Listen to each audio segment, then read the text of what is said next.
Hello everyone, welcome back to my YouTube channel and Facebook page education hub BD. সরকারি চাকরিজীবীরা কালকে অবগত হয়েছেন যে সরকারি চাকরিজীবীদের দীর্ঘ প্রতীক্ষিত পে স্কেল পিছিয়ে যেতে পারে। আসলে কি পিছিয়ে যেতে পারে, নাকি এটা শুধুমাত্র কিছু মিডিয়ার দ্বারা একটি মিথ্যাকে উপরে তুলে নেওয়া হচ্ছে, সে নিয়ে থাকছে আজকের এই ভিডিও। কি কারণে পে স্কেল পিছিয়ে যেতে পারে, আদৌ কি পে স্কেল পিছিয়ে যাবে, নাকি সরকারি চাকরিজীবীরা সরকারের উপরে চাপ প্রয়োগ করে পে স্কেলটি আগস্ট মাসেই গেজেট আকারে প্রকাশ করাবে, সে নিয়ে সর্বশেষ তথ্য জানতে এই ভিডিওটি না টেনে একদম শেষ পর্যন্ত দেখুন। তাহলে চলুন আমরা সময় নষ্ট না করে জেনে নিই যে পে স্কেল কেন বিলম্ব হতে পারে এবং অক্টোবরের আগে কি পে স্কেল বাস্তবায়ন করার সুযোগ সুবিধা আছে কি নাই। তাহলে চলুন আমরা জেনে নিই। প্রথমে আমরা জেনে নিব যে পে স্কেল যে দুইটি কারণে নবম পে স্কেলটি পিছিয়ে যেতে পারে, সেখানে কি বলা হয়েছে সেটা আমরা জানবো প্রথমে, এবং শেষ অংশে আমি বলবো আপনাদেরকে আদৌ কি অক্টোবর মাস পর্যন্ত সরকারি চাকরিজীবীদেরকে অপেক্ষা করা লাগবে, নাকি তার আগে পে স্কেলটি গ্যাজেট আকারে প্রকাশ হতে পারে। প্রথমে আমরা জেনে নিই প্রথম কারণ, সেটি হলো অর্থনৈতিক চাপ ও রাজস্ব ঘাটতি। 2026-27 অর্থ বছরের বাজেটে সরকারি কর্মকর্তা কর্মচারীদের বেতন ভাতা বাবদ প্রায় 89,836 কোটি টাকা বরাদ্দ রাখা হয়েছে। পেনশন সহ মোট বরাদ্দের পরিমাণ দাঁড়িয়েছে 1,41,434 কোটি টাকা। কিন্তু নবম পে স্কেল পুরোপুরি বাস্তবায়নের জন্য সরকারের অতিরিক্ত 44,000 কোটি টাকা প্রয়োজন হবে। এটা কিন্তু পুরোপুরি বাস্তবায়নের জন্য বলা হয়নি, এখানে শুধু বেসিকটা হিসাব করা হয়েছে এবং এই অর্থ বছরে বাস্তবায়নের জন্য কত অর্থ লাগবে সেটা তুলে ধরা হয়েছে। বলা হয়েছে বর্তমানে রাজস্ব ঘাটতি এবং সীমিত বাজেটের কারণে এই অতিরিক্ত অর্থের সংস্থান করা সরকারের জন্য বড় চ্যালেঞ্জ হয়ে দাঁড়িয়েছে। অর্থাৎ এখানে আপনি বুঝতে পারলেন যে যে দুইটি কারণে পে স্কেলটি পিছিয়ে যেতে পারে, তার প্রধানতম কারণ হলো সরকার অর্থের সংকুলন করতে পারছে না।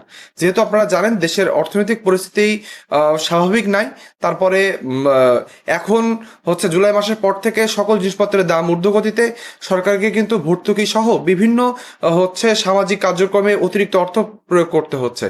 সেখানে আপনি বলেন ফ্যামিলি কার্ড, কৃষক কার্ড সব আর যে সকল কার্ড রয়েছে সেগুলো কিন্তু সামাজিক সুরক্ষা জন্য সরকার যেহেতু নজর দিয়েছে, সেখানে কিন্তু অনেক পরিমাণে অর্থ চলে যাচ্ছে।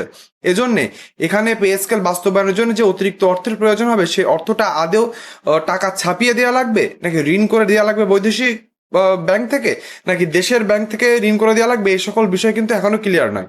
অর্থাৎ সরকার অর্থ কোথা থেকে সংকলন করবে এবং কতটুকু বাস্তবায়ন করতে পারবে সরকারি চাকরিজীবীদের নবম পে স্কেল, এ নিয়ে কিন্তু সরকার এখনো একটি কনক্রিট জায়গায় আসতে পারেনি। অর্থাৎ তারা এখনো শিওর নয় যে তারা কিভাবে এই অর্থের সংকলনটা করবে। এজন্যই কিন্তু এই নবম পে স্কেল গ্যাজেটটি এখনো আটকিয়ে রয়েছে। বলা হয়েছে যে বর্তমানে রাজস্ব আদায়ের ঘাটতি, সীমিত বাজেটের কারণে অতিরিক্ত অর্থের জন্য বড় চ্যালেঞ্জ হয়ে দাঁড়িয়েছে, যেটা আপনাদেরকে বলেছি। তারপর নতুন পে স্কেল কার্যকর হলে নতুন মূল বেতন নয়, বাড়ি ভাড়া, চিকিৎসা ভাতা, উৎসব ভাতা ও অন্যান্য সুবিধার ব্যয় উল্লেখযোগ্যভাবে বৃদ্ধি পাবে।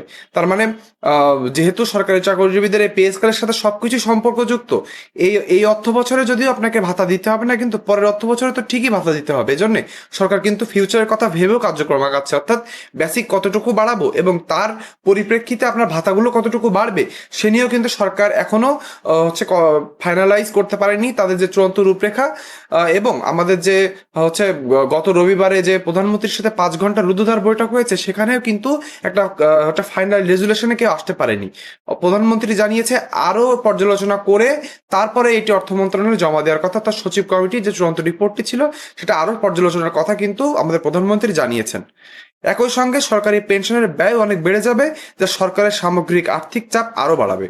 এই কারণে অর্থ বিভাগ বিষয়টি অত্যন্ত সতর্কতার সঙ্গে পর্যালোচনা করছে এবং ধাপে ধাপে বাস্তবায়নের বিষয়টি বিবেচনা করছে।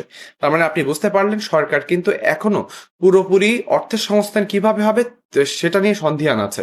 তারা এই অর্থের সংস্থানটা কিভাবে করতে পারবে, রাজস্ব বেশি করে আদায় করে নাকি অন্য কোনোভাবে, সেটি যত সময় পর্যন্ত ফাইনাল না হচ্ছে তত সময় পর্যন্ত কিন্তু পে স্কেলের শেষ অংশের কার্যক্রম কোনোভাবেই একটা ফাইনাল রূপরেখাতে যাবে না। এজন্য সরকারের কাছে অনুরোধ থাকবে যে দীর্ঘ 11 বছর কিন্তু দেশে চরম মূল্যস্ফীতি ছিল, তার ভিতরে কিন্তু সরকারি চাকরিজীবীরা এই অল্প বেতনে তাদের জীবন যাপন সহ তাদের পরিবারের মানুষজনদেরকে নিয়ে থেকেছে।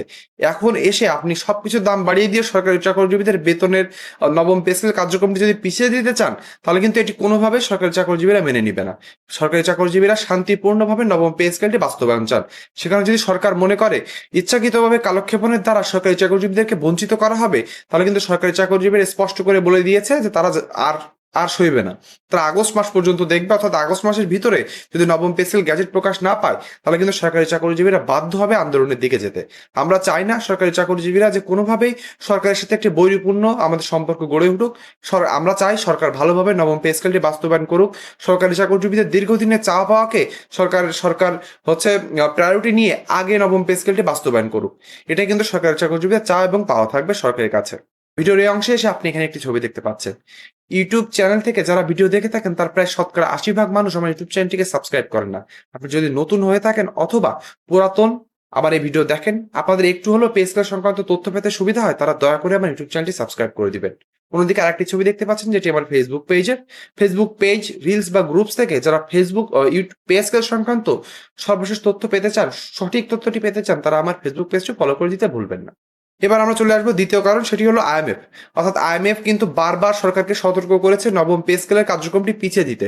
কিছু না হলেও 2 বছর পিছিয়ে দেওয়ার কথা বলেছে।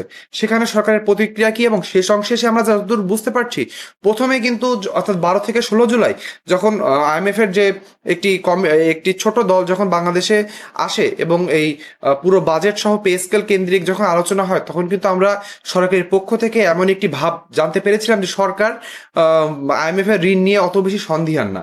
কিন্তু যত দিন যাচ্ছে আমরা কিন্তু বুঝতে পারছি সরকার কিন্তু আইএমএফ এর দিকেই তাকিয়ে আছে। অর্থাৎ আইএমএফ যত সময় পর্যন্ত এই গ্রিন সিগন্যাল না দিচ্ছে, আমরা যতটুকু নিউজ পাচ্ছি, সরকার কিন্তু পে স্কেল বাস্তবায়নের দিকে আগাতে চাচ্ছে না। অর্থাৎ তারা সরকারি চাকরিজীবীদের জন্য সরকার পে স্কেল বাস্তবায়ন করবে, কিন্তু তার জন্য তারা আইএমএফ এর কিন্তু একটি গ্রিন সিগন্যালের জন্য অপেক্ষা করে রয়েছে। এটাই কিন্তু আমরা সর্বশেষ জানতে পেরেছি। আইএমএফ কি বলেছে এবং সর্বশেষ পে স্কেলটি আইএমএফ এর কোন পর্যায়ে রয়েছে সেটি আমরা জেনে নিব এই অংশে। বলা যাচ্ছে আইএমএফ এর মতে একসঙ্গে নতুন পে স্কেল বাস্তবায়ন করলে বাজারে অতিরিক্ত অর্থ প্রবাহিত হবে, যা মূল্যস্ফীতি ও বাজেট ঘাটতি বাড়াতে পারে। রাজস্ব আদায় প্রত্যাশা মতো না হলে সরকারের ঋণের বোঝা আরও বাড়ার আশঙ্কা রয়েছে। এই কারণে আইএমএফ বর্তমান পরিস্থিতিতে নতুন পে স্কেল 2 বছর স্থগিত রাখার পরামর্শ দিয়েছে।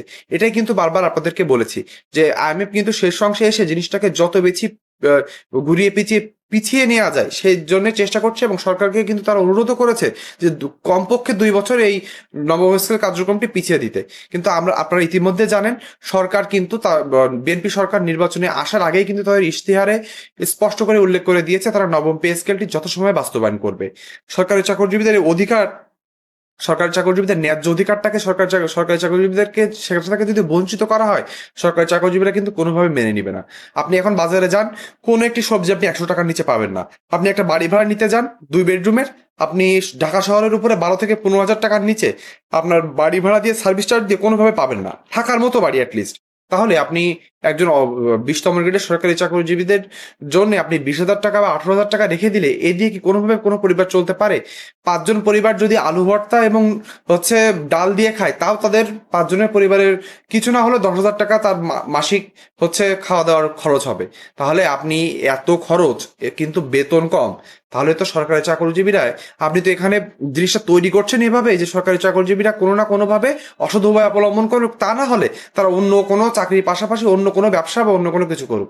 সেখানেও আবার দেখা যায় যে সরকারি চাকরিজীবীরা এই কাজ করতে পারবে না, সরকারি চাকরিজীবীদের এখানে বাধা নিষেধ আছে, এখানে বিধিনিষেধ আছে, কত কিছু।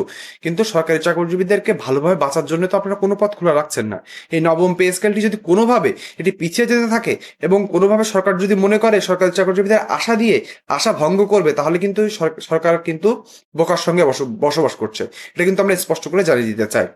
আরো বলা হয়েছে যে 26 জুলাই প্রধানমন্ত্রী কার্যালয়ে নতুন পে স্কেল প্রায় 5 ঘন্টা সচিব কমিটির বৈঠক হলেও কোনো চূড়ান্ত সিদ্ধান্ত হয়নি। এটাই কিন্তু খুবই গুরুত্বপূর্ণ। এই দিন আমরা যতটুকু শুনতে পেরেছি, আমাদের সচিব কমিটির যে চূড়ান্ত রূপরেখাটি ছিল সেটি কিন্তু উপস্থাপন করেছিলেন আমাদের অর্থ বিভাগ থেকে অর্থমন্ত্রী প্রধানমন্ত্রীর নিকট। প্রধানমন্ত্রী সেটি জেনেছেন এবং বিভিন্ন সংকট সম্পর্কে তারা জেনেছেন। তার ভিতরে একটা মরার উপরে খাড়া ঘা হয়েছে এই যে নতুন গ্যাস সংকট। এই গ্যাস সংকট হওয়ার কারণে, গ্যাসের দাম বৃদ্ধির কারণে সরকারকে কিন্তু অতিরিক্ত ভর্তুকি দিতে হয়। আগে একবার দেখা গিয়েছে পে স্কেলের টাকা কিন্তু এই ভর্তুকির কারণে চলে গিয়েছে। সেখানে জ্বালানি ভর্তুকি সহ ফ্যামিলি কার্ড, কৃষি কার্ড, এরকম অনেক কিছুর কারণে কিন্তু অন্তর্বর্তীকালীন সরকারের রেখে যাওয়া টাকা কিন্তু সরকারি খরচ করা লেগেছে অন্য খাতে, সামাজিক সুরক্ষা খাতে।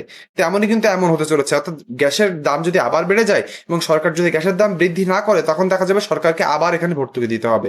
এই ভর্তুকি করতে করতে সরকারি চাকরিজীবীদের ন্যায্য দাবিটা হয়তো দাবা পড়ে পড়ে যেতে পারে। এর জন্য সরকারি চাকরিজীবীদের সোচ্চার হতে বলবো, আপনারা চুপচাপ থাকবেন না। নিজেদের অধিকার আদায়ের জন্য একটাই আমাদের উপায় রয়েছে, আমাদেরকে ভোকাল হতে হবে, কথা বলতে হবে এবং সবাইকে জানিয়ে দিতে হবে পে স্কেল কেন সরকারি চাকরিজীবীদের জন্য, পে স্কেল না দিলে সরকারি চাকরিজীবীরা কেন আর থাকতে পারবে না। বলা হয়েছে যে অর্থমন্ত্রী আমির খসরু মাহমুদ চৌধুরী অতিরিক্ত ব্যয়ের বিষয়টি তুলে ধরলেও প্রধানমন্ত্রী তার বিস্তারিত পর্যালোচনার নির্দেশ দেন, অর্থাৎ এখনো আরো পর্যালোচনা করার কথা বলা হয় এবং জ্বালানি দাম, গ্যাস সরবরাহ ও অর্থনৈতিক অনিশ্চয়তার বিষয়টি বিবেচনায় রাখতে বলেন। অর্থাৎ বোঝা গেল যে জিনিসটা একটু পিছিয়ে নিয়ে দেশটা যখন একটু স্থিতিশীল হবে তখনই পে স্কেল বাস্তবায়নের দিকে কিন্তু ইঙ্গিত দিচ্ছে। কিন্তু সরকারি চাকরিজীবীরা কিন্তু অনড় রয়েছেন, তারা অক্টোবর মাস পর্যন্ত সরকারি চাকরিজীবীদেরকে সময় দিতে চান। তারপরে কিন্তু কোনোভাবে যদি এটি মিস হয়, অক্টোবর বলে আগস্ট মাস যদি মিস হয় এবং এর ভিতরে যদি পে স্কেল গ্যাজেট আকারে প্রকাশ না হয়, তাহলে কিন্তু সরকারি চাকরিজীবীরা রাজপথে নামতে বাধ্য হবে বলে জানিয়েছে। এছাড়া 18 থেকে 12 অক্টোবর থাইল্যান্ডে অনুষ্ঠব্য আইএমএফ এবং বিশ্বব্যাংকের বার্ষিক সভা আইএমএফ এর চূড়ান্ত অবস্থান পে স্কেল বাস্তবায়নের সিদ্ধান্তে গুরুত্বপূর্ণ ভূমিকা রাখতে পারে। অর্থাৎ অক্টোবরে 18 তারিখে, অর্থাৎ সরকার যদি আইএমএফ কে আমলে নিয়ে এই 18 তারিখ পর্যন্ত অপেক্ষা করে এবং 18 তারিখের পরে যদি সরকারি চাকরিজীবীরা পে স্কেল পান এবং পে স্কেল যদি আরো পিছিয়ে দিতে বলে আইএমএফ, তখন কিন্তু সরকারি চাকরিজীবীদের আর কোনো পথ খোলা থাকবে না। এজন্য আমাদেরকে এখনই চাপ প্রয়োগ করতে হবে এবং সরকারকে জানাতে হবে কেন সরকারি চাকরিজীবীরা নবম পে স্কেলের জন্য এমন উঠে পড়ে লেগেছে। আশা করি আপনাদেরকে বোঝাতে পেরেছি, পে স্কেল নিয়ে সত্য এবং অথেন্টিক নিউজ জানাতে পেরেছি। পে স্কেল সংক্রান্ত এমন সত্য নিউজ পেতে হলে আমার ইউটিউব চ্যানেলটি সাবস্ক্রাইব এবং আমার ফেসবুক পেজটি ফলো করতে ভুলবেন না। আজকে ভিডিও এ পর্যন্তই, সকলে ভালো থাকবেন, ধন্যবাদ।